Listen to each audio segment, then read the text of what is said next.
Ben oui, une seconde, sacrément. Je peux-tu dire au revoir à Richard? Bon, Mathieu Roy est avec nous, le chroniqueur techno. Salut, bonjour. Mathieu, bonjour. Prends le temps de dire salut à Richard comme il faut. Là. C'est Moi, je peux fait. attendre. C'est Ah oui, fait. OK. C'est fait. Et oui, tu peux attendre. Mais c'est pas l'heure de ton dodo, ça? C'est vraiment ma sieste. Et puis, si tu t'approches un peu, là, tu vas voir, là, effectivement, je Ouais. me suis réveillé de mon beauty rest, là, un petit power nap d'une quarantaine de minutes, Ah oui. avec mon gars, qui n'a pas encore recommencé l'école, qui a 7 ans, et avec qui je regardais des vidéos de De robots. robot? Ben oui, grand Ah oui. passionné de robots devant l'éternel. Parce que Pékin vient d'accueillir la deuxième édition des World Humanoid Robot Games. C'est les Jeux olympiques des robots humanoïdes du 22 au 26 août. 2000 robots venus de 16 pays qui sont venus s'affronter. C'était quoi le plan de match de ça? C'était quoi l'idée à la base?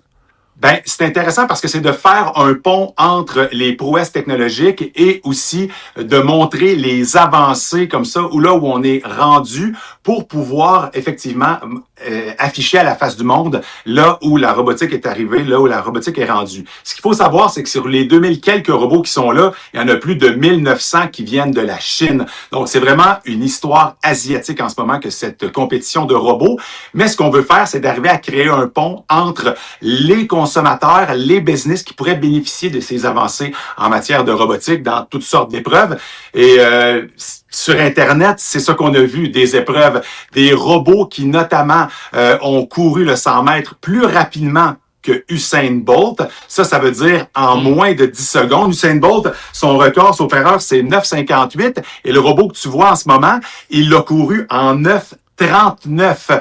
Mais ce qui est particulier là-dedans, c'est que l'année passée, le record de vitesse sur 100 mètres pour ces robots-là, c'était plus de 21 secondes. Donc, on a plus que diminuer de moitié la vitesse de course de ces robots-là. Puis ça peut avoir l'air banal, puis les robots rentrent comme ça à pleine vitesse dans des matelas, dans des coussins. Ouais. On les voit tomber sur le dos, ils repartent en civière, ça fait sourire, ça crée des clics. Mais imaginez un peu, là, pour un enfant, pour un humain, ça prend à peu près 11 mois pour être capable de marcher convenablement. On a des robots qui sont capables de courir plus vite que le meilleur coureur sur la planète. Mais c'est. Écoute, j'arrête pas de répéter ça à chaque fois qu'il y a des exploits, Mathieu, en technologie comme ça. Là. C'est récent là, que le robot soit physiquement capable. Puis, tu sais, tu me montrais des vidéos de Boston Dynamics où les robots étaient chambranlants puis bancals. Là, on est loin de ça, là. Ça, c'est le 400 mètres que tu vois en ce moment. Je veux dire, ça a l'air maladroit, ça a l'air un peu particulier. Regarde-les tomber puis Si, bon. prendre en feu. Mais c'est ça qu'on voit. C'est surtout les échecs que l'on voit. Mais c'est sûr qu'au niveau de la vitesse, au niveau des sauts, parce qu'il y a aussi un record de saut en hauteur qui a été battu, au niveau de la force, ces robots-là ont dépassé l'être humain depuis déjà un bout de temps. Tu sais, faire des travails répétitifs. Mais maintenant, ce qu'on remarque et ce qui est fascinant, c'est qu'on est capable de faire des tests d'alignement, des trucs extrêmement minutieux et on est capable d'aller chercher une certaine fiabilité à long terme. Moi, ce que j'ai vu, ce que j'ai présenté à Salut Bonjour aussi, c'est ce qui a surtout ressorti de ça, c'est quand les robots se pètent la marboulette, on dirait des personnes en état d'ébriété avancée. Les compétitions de boxe, ça a juste pas d'allure. Mais au-delà de ça, faut quand même s'arrêter puis juste penser à tu sais, se chamailler, faire de la boxe, là, c'est arriver à esquiver, c'est analyser quand est-ce qu'on peut placer un coup de poing, c'est garder l'équilibre. Il y a beaucoup, beaucoup, beaucoup de données que le robot doit être capable de traiter pour pouvoir arriver à loger un seul coup de poing, ce qui est quand même pas banal. Et si aujourd'hui on est capable de le faire, c'est parce que on a maintenant du matériel qui est maintenant raffiné, qui est délicat, qui est précis, mais aussi du logiciel avec l'intelligence artificielle qui permet au robot d'être capable de capter une grande série d'informations et de comprendre aussi le contexte dans lequel ils sont. Là. C'est dans l'évolution, Mathieu, des robots, là, parce que ça fait longtemps qu'on parle des robots, ça fait longtemps on les montre. On est rendu où sur une échelle de 1 à 10, mettons? Ben, ça dépend de 10 c'est en quoi, là, mais je pense que d'ici à peu près à moyen terme, on va avoir des robots qui vont vraiment être capables de pouvoir collaborer avec des humains dans des milieux de travail. Il y a des robots... 10 étant les robots du film avec Will Smith, iRobot. Oh, ben, moi, je pense qu'on est autour de 5 à peu près, là. Quand On n'est pas encore rendu au niveau... On peut avoir des robots conversationnels, ça va être intéressant, mais on n'a pas encore tout fusionné au même niveau où on est dans iRobot avec Will Smith. Mais en ce moment, et dans les prochaines années, soyez pas surpris si vous voyez, par exemple, des robots dans des usines automobiles transporter des pare-chocs, des tâches qui vont être fastidieuses, répétitives, dangereuses. Faut que ça soit des tâches qui soient faites et automatisées par des robots. Ça va prolonger la durée de vie des travailleurs humain, ça va aussi peut-être faciliter le travail et ça va probablement être capable d'aller dans des situations où normalement les humains se mettraient en danger. Hein. Question niaiseuse, mais à quoi ça sert ce genre de Jeux olympiques de robots humanoïdes? La question est tout à fait légitime, mais c'est vraiment pour montrer le savoir-faire de là où on est rendu, être capable aussi de dire et de stimuler peut-être aussi les différentes compagnies pour dire, hey, vous savez quoi, voici là où on est, voici les meilleurs robots. L'autre, il y a encore le feu derrière. Hein. Voici là où on est rendu. Faites mieux. Et je pense que, dans le fond, plus on va en parler, plus il va y avoir comme ça des compagnies qui vont s'y intéresser. Mais encore une fois, tu sais, il y avait des grands pays qui étaient absents. Le Canada, la France sont pas là. Il y avait des robots des États-Unis.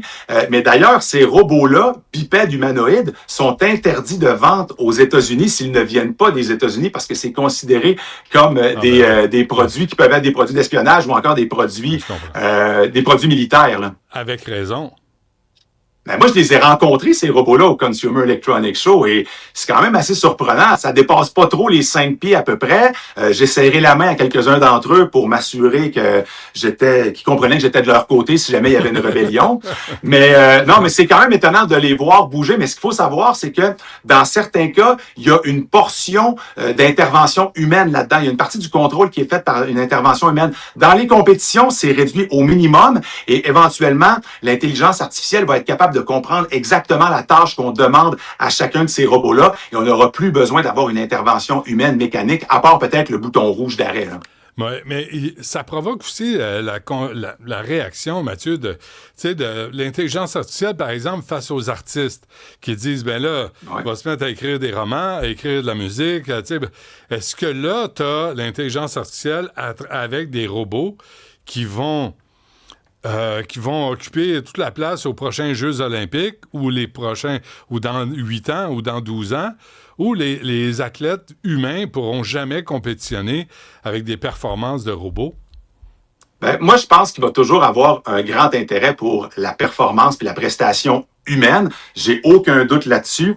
Je veux dire, aujourd'hui, et ce changement technologique-là, on l'a vu dans le passé aussi, quand le synthétiseur est arrivé pour remplacer une partie du piano, on s'est dit, mon Dieu, mais quel sacrilège, c'est plus de la musique. Quand la vidéo est apparue, on s'est dit que voilà, c'est terminé pour la photo. Puis on parle de quoi là, dans les derniers jours? C'est le World Press Photo qui débarque du côté de Montréal. La photographie noir et blanc est encore là. Et pourtant, on l'annonçait peut-être déjà morte à une époque où la vidéo est arrivée. Cette bonne vieille radio FM, on annonce sa mort depuis Mathusalem à peu près, quand les lecteurs 8 tracks sont arrivés dans les voitures, quand les CD sont arrivés, quand le MP3 est arrivé, avec toute cette démocratisation de la musique en flux continu, on prétendait encore que la radio allait mourir. Pourtant, elle est encore là.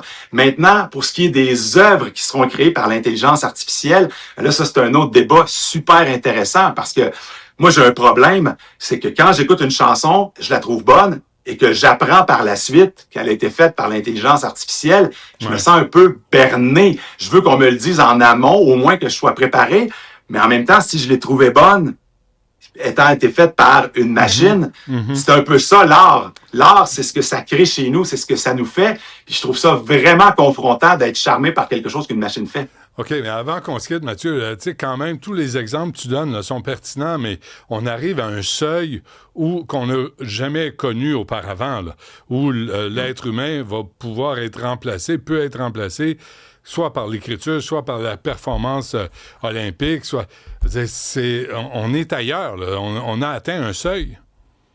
Oui, effectivement, je pense qu'il y a des gens d'aucune pertinence qui vont devenir pertinents en utilisant l'intelligence artificielle. Il y a des gens qui ont aucun talent artistique qui vont peut-être pouvoir développer quelque chose d'artistique. On est dans une espèce d'époque charnière vraiment intéressante d'un point de vue éthique, d'un point de vue juridique, mais d'un point de vue économique aussi. Si on remplace des travailleurs par des robots à qui on fait payer de l'impôt, hein. On se laisse là-dessus. Merci Mathieu Roy. À demain tout le monde.